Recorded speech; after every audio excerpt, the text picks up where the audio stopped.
1874, the podcast with Dan Bardell and Greg Evans. Hello and welcome back to 1874. It's time for Transfer Talk with me, Dan Bardell, and the Athletics' Jacob Tanswell. We're going to go through all the latest transfer news. I imagine the phrase PSR might come up through the conversation. So if you're triggered by that, we will put a warning up on the screen just to let you know that PSR will be mentioned during the show. The show is sponsored by Luke Roper. And if you want to get 20% off everything they have to offer, then use the code TVV20 and you'll get 20% off all their garms. Jacob, how are you? Doing very well, thank you. Yeah, like you say, PSR just seems to be the bane of my life at the moment. It's taking over every single piece I'm doing. So I can, like a disease. But I've had to swap on it quite a lot. And it's, believe you me, it's actually the nuances of it is pretty boring. So yeah, hopefully we can just get past June 30, maybe.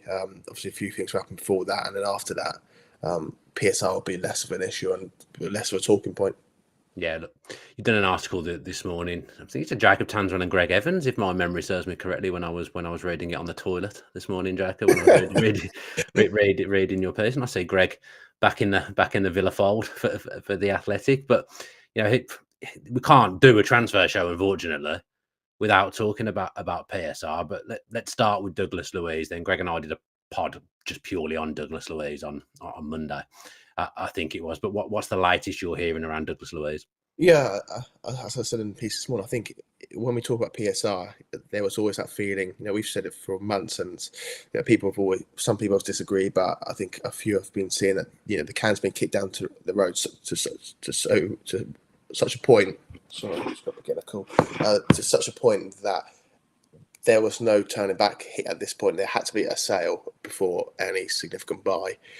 And right now, it looks extremely likely that's going to be Douglas Luiz. I think Douglas Luiz is obviously, it helps that he's open to the idea of moving on. It helps that there's a bit of a auction for him, really. There's quite a few teams interested. I know Juventus are the most concrete at the moment, and it's because they've got, obviously, the trade deals they're willing to do. But there's a lot of other clubs, which means he's obviously an asset. He can go pretty quickly, hopefully, from Villa's standpoint before June 30, which is obviously key for PSR. And right now they're just discussing the terms of the agreement and how it all balances out on the spreadsheet with, obviously, Douglas Luiz, Weston McKennie, and I wouldn't be so sure on that second player coming back, but if it is another one, then obviously that would have to be finalised too regarding their salary. So. Yeah, it looks like he's likely to go, and there's a few things that need to be ironed out. What do you make of the potential swap, Ealing Jr. and Weston McKennie? What are your thoughts on that? I like Ealing Jr. I think as I think we've said in the last podcast, Villa were looking for that wide player that can offer a bit of balance. Other than Leon Bailey, and I think he'll do that. Very young, talented English. I think he can be sculpted into how Emery wants, similar to Morgan Rogers. Weston McKennie is, of course, a different profile, really. He's, Douglas Luiz is excellent on the ball in terms of, he can spot a pass, vertical progression, where McKennie's a bit more of a workhorse. He's a bit of he puts fires out rather than starts anything himself. So, I think a midfield with Kamara and McKennie would be quite stodgy. I think that's maybe why Ross Barkley comes into it, because he's a little bit better on the ball, a bit more progressive.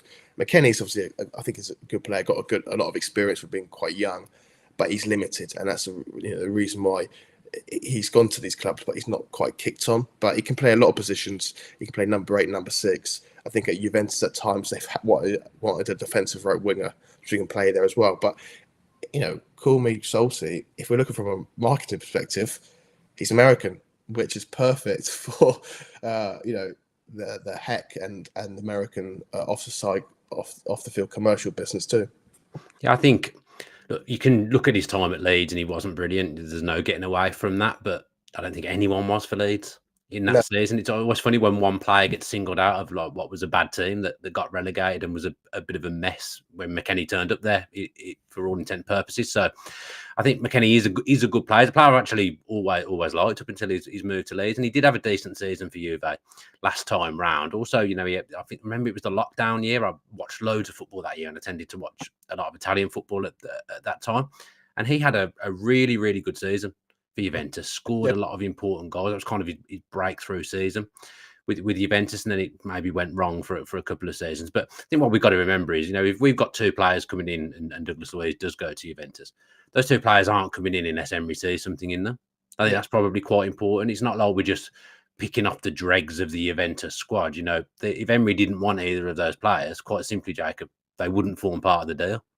No, you're right, and yes, it goes back to the theme of PSR in terms of watching who you sign, but at the same time wanting to please Emery like they have done in last couple of windows. In terms of he's not content with signing second-rate players. You're completely right. So he'd only sign a player if he's fully convinced of what they can do and their role in the team. So regarding Wes McKennie, yeah, you're right. I think he's a good signing. He's had great periods in his career, but he's a completely different player. So that would require Emery to look at him, look at the differences between him and Douglas Luiz, and maybe think, all right, how are we going to play next year? How am I going to use him? And once he's completely happy, which it seems like he is, because he's given the green light for these discussions, then Villa can get negotiating. So yeah, you're completely right. He sees obviously something in him and Edding Jr., but it might require a little bit of a tweak in how they set up.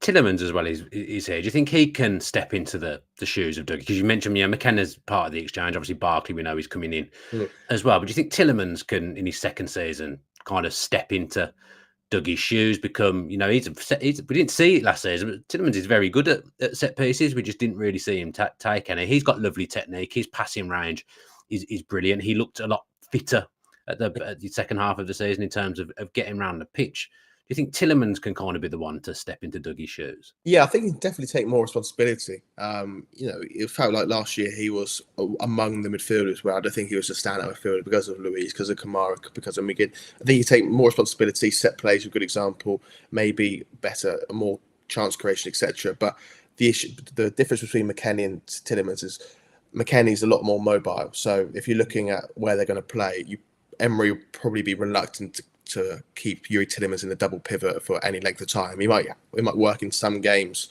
but I think he always feels that he's better further forward, where he can obviously combine the midfield and the attack, but also his mobility doesn't have to be exposed as much, because Leicester, when he's playing at number 6, he eventually got moved out of it because his recovery runs among staff will seem to be a big issue. So I think he'll keep staying at number 10 role. And Mr. McKennie, as I said, he's a ball winner, he's mobile, and he can play in that position. But if you're looking at Tielemans and the responsibility, he can for sure take a lot more on. And if he can stay fit for longer periods where it doesn't take him too long to get up to speed, I think he'll be a really important player as well. On Ealing Jr., I know bits and pieces about him, but I can't say I know loads. I've actually signed him in Football Manager not that long ago before he got linked with Villa. But in that, he was more of like a left winger, left-footed. Yeah, can play. I was trying to mould him into a left back in my Football Manager game. Where's his best position in real life? Yeah, it's in those positions really. He's obviously young, he's adaptable. I wouldn't be surprised if he plays that Leon Bailey role or whoever's going to be the wide outlet. But as I think we were talking last podcast Dan, about that left back position. How if Tyrone Mings comes back to full fitness, you need really that left back can be a left winger, because you're not going to have Luca Dean standing on the last line alongside Ollie Watkins, because you've got Pau Torres, Tyrone Mings, Konsa behind him. It will almost be a 3-5-2 in possession. So it'll be Bailey one side. You probably need another expansive attacking left side option as well. So that's where I think he could play. I think he would have to be trained on the defensive side a little bit more, but obviously those years in Italy would have helped. But I think wide on the left, offering that width that a fully fit Alex Moreno could do. I think I definitely can see him doing. I mean, we might as well stick with the left back theme whilst we're talking about that. Moreno seems to be the one that's more linked with a move away now than Luca Dean. What do you know about that? Yeah, I'm actually just writing a piece on that. We said a few times left back and right back positions that Villa are looking at. It's both Luca Dean and Alex Moreno are very happy at the club. They want to stay. Dean had very few issues about being rejected for the Olympics because he realised the importance of pre-season. And Moreno, I think there's a feeling that if he can hit the ground running, it'll be his first pre-season at Aston Villa, really, without it being hampered. If he can hit the ground running, he'll be excited to play Champions League football. But at the same time, left back is an option they're looking for. They are trying to sign a left back. So that means one of those two will have to make way. And the piece I'm writing is, who is it really? It's that balance between, do you go for the financial side of things? Obviously, Luca Dean's a lot more than Moreno, or do you go for availability? And where obviously Luca Dean's got the edge there. So a decision has to be made. I wouldn't say it's cut and dry, Moreno leaving. I think Luca Dean, if they can move on, and it's the same type of interest that there was last year in him from Qatari clubs, Saudi Arabia clubs, then I think he'd be the one that makes way. But they do want a left back. It's a difficult one with the Saudi though. I did a podcast yesterday, and it's unclear at the moment what kind of market we're going to be looking at with the Saudis. At the moment, it doesn't look like it's going to be what it was 12 months ago. January, we knew it was going to be a quiet market anyway, but I think the Saudi market's a bit of an unknown. I think maybe 12 months ago, clubs were thinking with PSR, well, in 12 months' time, if we're in trouble, we can shift so-and-so to the Saudi league. But at the moment, actually it's quite unclear whether it's going to be operating in even anywhere near the way it did last summer. Yeah, they've kind of rode back, haven't they, the Saudi Arabians? It's more a case of they've got their big marquee players in. They've seen if they've made any impact into their culture and their football, and they've probably thought, let's be a little bit more wise and smart. Just a bit like any business, really. If you set up a business, you put a lot into the first year, and then you kind of assess as the years go on. I think you've seen with Arsenal, Man United, they've all gone out. Newcastle, they've all gone out to Saudi Arabia in the winter to try and drum up some interest in their players. But it doesn't really seem like it's going to happen. I think a few players will go, but in terms of like this massive boat of Premier League players going over to Saudi Arabia, I don't think it's really going to happen. Like Villa would love it too. If someone wanted Diego Carlos from Saudi Arabia, I think they'd be absolutely delighted. But you've seen it with Felipe Coutinho, and years gone by, maybe he would have been a player that would have stayed out in the Middle East. But Villa have having to terminate his contract because no club's willing to pay the money that there is on the table at the moment. You keep changing who I'm going to talk about next. Sorry. So no, it's fine. It's fine with the Diego Carlos you've just mentioned there. Anything going on around him at the moment? No, it's just honestly, it's just a similar case. You hit the nail on the head a few weeks ago, Dan, and that's what's happening really in terms of people might want them, maybe they don't, but convincing these players that they have to go after a Champions League campaign is proven pretty difficult because even the guys that have barely played, I've had discussions with people where players who have barely played this season, they're thinking we could be in the Champions League squad. We could be. There's a lot more players on the bench. Maybe we'll get a game. Isn't it? Maybe we'll get a game if we come on. That could raise our value for January or the next summer after that. So a lot of these players, young players, players on the fringes, are thinking, let's just sit tight for a little bit. I might get my opportunity. There might be a few injuries. I might be needed in the last 5 minutes away at a new camp. Wow. All of a sudden, my profile will skyrocket. So it's very difficult moving players on. They're all looking at Luca Dean last season, aren't they? He battled his way in, and Villa were happy to sell him, and he didn't want to go, and he stayed and played a hell of a lot of football. So I think they'll all be looking at that example. I do get things right every now and again. I'll hit the nail on the head and get something right. Let's talk about your favourite player then, John Duran. I mean, if Chelsea are offering the kind of sums that I'm seeing linked at the moment, then let him go. Would be my opinion. There's 100% something there, but at the moment, I think the price there outweighs the trouble that he is. Yeah, we've always said that John Duran and Chelsea. That's an open secret. He's made an open secret, but Chelsea are admirers of him. They like him. I think he's a young, talented striker, similar to what Villa thought when they signed him 18 months ago or so. The fees I've seen are remarkable, really, in terms of how social media gathers legs and how it goes from 25 million to 40 million to 50 million. I would be very, very surprised if it's 40 million onwards. I think it's a case of trying to drum up a market, trying to increase the value. I think for Villa, they want 30 million for Matty Cash, for example. It will be around that ballpark for John Duran. They're probably taking into account he's younger, probably got more room for potential. So I could see a 30 million with add-ons, or plus add-ons, sorry. But trying them up to 40, 50 million as an outright payment, Villa would do absolutely fantastic. And I think you probably have to praise the negotiation skills of Monchi and the recruitment team. Yeah, if they pull that off, I mean, Look, there's a good player there. I Yeah, can't deny that, but he's an absolute wild card, and there's no guarantees with him. In my opinion, if Villa can get a big money deal for him, and alleviate some financial fears that gives us a bit more flexibility to purchase players, he'd be one of the first ones that I'd let go. I know there's a lot of stuff happened behind the scenes with John Duran as well. I think that's a relatively sensible sale at this point from the club, in my opinion. Since we're talking a lot about outgoings, not really spoken about incomings very much. Let's talk about Conor Gallagher again. I know we spoke about him last week. Obviously, he's away with England at the moment. I expect him to start England's first game alongside Declan Rice. What's the latest? We think Chelsea need to do the same, but just don't they need to sell someone by the 30th of June, really? listen, about Chelsea are adamant, and they're not in that situation. They don't feel they have to sell. How? I would be I my don't question. know. I don't know, but I think there is a feeling that they are more amenable to a player going. So, a Conor Gallagher, for example, Amando Broja, and Ian Matson, these players that are, of worth good money, and they can be sold because there's a market for them.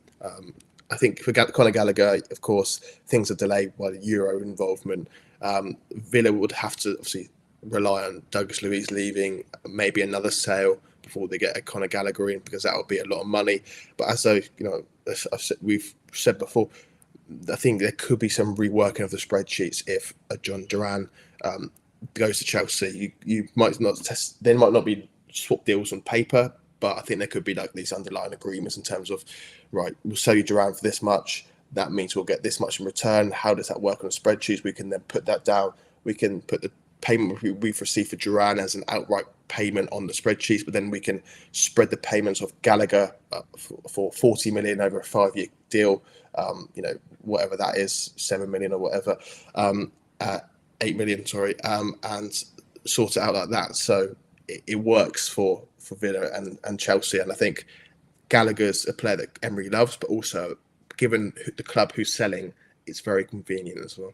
Yeah, I think there's something to be had there, isn't there? If Chelsea want Duran and we want Gallagher, you feel like there's something, like you say, that might be able to get worked. I'm just thinking about in terms of our midfield numbers, because people gone about squad size and stuff like that. I actually thought Villa's squad size was pretty bang on last year, had it not been for injuries. It was injuries that killed Villa. But Villa, in terms of registering players as well, are kind of at their limit, because they've only got one homegrown player, I think, that they can register in their European squad, and that's Jacob Ramsey, one that's trained by the club, and you need 4. And if you haven't got 4, you have to leave the gap of how many you haven't put in, if that makes sense. So Villa are there's only so much they can do in terms of registering players for Europe. We saw Callum Chambers didn't get registered for the Conference League in the second half of the season. But I'm just thinking of numbers. So if Luiz was to go, you've kind of got McKennie and Barkley to offset that. But then if you add Gallagher in there as well, we're almost a bit too stocked in midfield. I'm trying to think how it's working. So Barkley essentially replacing Dendoncker. Arobenham. Yeah, I look at Arobenham, and Dendonker's kind of been the same player in terms of the squad, if that makes sense, because Arobenham replaced him in the second half of the season. I guess it does work. I guess Gallagher would be the Luiz replacement in that, and then McKennie's an extra option. But that's still what I'm saying about squad registration stands. Villa haven't got loads of room to register players. In fact, if any at all currently. No, and that's why you probably have to think, actually, maybe we should have kept some of those homegrown players from last year. Yeah. Cameron Archer's back. That's another player. You just think, then Dogger and Archer, you think, there's 2 more players or 2 more challenges we've got to get past. But yeah, Archer obviously will be back. But yeah, academy players have been used rarely, and that's why ordinarily some academy players that Villa might want to sell, get a profit on. They might have to stay because, obviously, like you say, the reasons you've outlined. I mean, Villa sold Archer for 18.5 million. It's essentially ended up being a loan because they've had to pay money to bring him back. But I guess on the books, that 18.5 million pure profit is there. They've bought him back. If they sell him again, is that pure profit again? Because he's a homegrown player. Do you know what? I need to check. I really don't know. But if it is, supposed to be I thought I could come to you with that, and I've done no research, so I don't know that. I expected you to know that. I doubt it, because he was a Sheffield United player, He's still He was trained by the club, so he'd still Yeah, surely be classed as skill profile. Who knows? who knows? Rules are rubbish. Even the rules might not even know. But No, probably not. I'll be interested to see how much they get for Cameron Archer, really, because there was Won't a be big 18 and a half. no, there was a big market for him last year because he obviously has had such great loan spells, and I think he did okay at the start, didn't he? Actually, Mm-hmm. I'd obviously scored against Villa, but he's had a lot of injuries towards the end of the season. Obviously, in football, your stock changes, and if you're to flavour the month, great. And I think for Villa, maybe if those 4 goals came towards the end of the season, it'd be a lot easier. But I think Championship is probably where they'll try and aim for. But they can't do another loan for him. They have to try and get him off the books permanently. There's no money in the Championship either, unless it's a team that's recently been relegated. Leeds liked him last year, so maybe that could be something. Okay, yeah, I'd expect Leeds to get some money through the door as well this summer in terms of letting players go. If Gray was to go, if Somerville was to go, okay, so Cameron Archer, one to keep an eye on. Is there anything else? I can't think of anything else. As people know, we don't do much prep for these shows. We just come on and have a chat and see what happens. Is there anything else that we should be aware of as Villa fans at the moment? Well, here's a question for you, Dan. I said this morning, Aston Villa have got a matching option on Jaden Philogene. There is a lot of interest in him from Premier League clubs, teams abroad. If you're the head of recruitment at Aston Villa and you get an email from Hull saying we've received an offer for 15 million, 20 million for Jaden Philogene, you're not going to pay that because obviously you've got to buy back, you've got sell on fee, etc. It'll be a lot less than that. Would you take it? I don't know. We'd be able to sell him again, wouldn't we, if we did that? But I don't know. I like him a lot. I'd have liked him to have formed part of the squad last season, but fair play to him. He wanted to go and play somewhere, and he did that very well. Just the level that we're at now, if we're bringing players in, they need to be ready for top European chasing Premier League football and also to play in the Champions League. And is he ready for that? Villa have almost accelerated so far now that they've outgrown Archer, Ramsey, Philogene. Maybe that had even happened last summer. I think that's definitely happened now. I wouldn't take it, but I do think he's going to be a really good player somewhere, but maybe not that top bracket player. That I think that's what we need now, players that are Champions League ready. Would you say he would be that? I'm not sure he would be. No, not yet. And you're not sure what level he's at. I think for him, that next step is probably a Southampton, for example, where he's gone up another level, but he's not quite at Aston Villa. So, and then once he does it in the Premier League for a season or so, you probably think, okay, I wish we had that buyback or matching clause there. But yeah, I think right now there's too much to really know, and I think it'd be a gamble, wouldn't it? Regardless. Yeah. Okay then. Well, we'll call it a day. Been an interesting show. We've covered a lot of ground. No idea how long we've been going for. Actually, obviously your phone was going during the show as well. So obviously agents on the phone speaking to you, wanting to tell you what's going on. So we'll let you go. But thank you very much for joining me today, mate. And thank you to Luke Roper for sponsoring. Obviously, Euro starts on Friday. Excellent. So, Villa players involved in that from the off. John McGinn on Friday. I'll be back with some shows next week, as always. As I've said previously, plenty of content through the summer still. And as soon as anything concrete happens, we'll jump on and do some shows. Don't forget to use the Luke Roper discount code. Have an excellent rest of the week.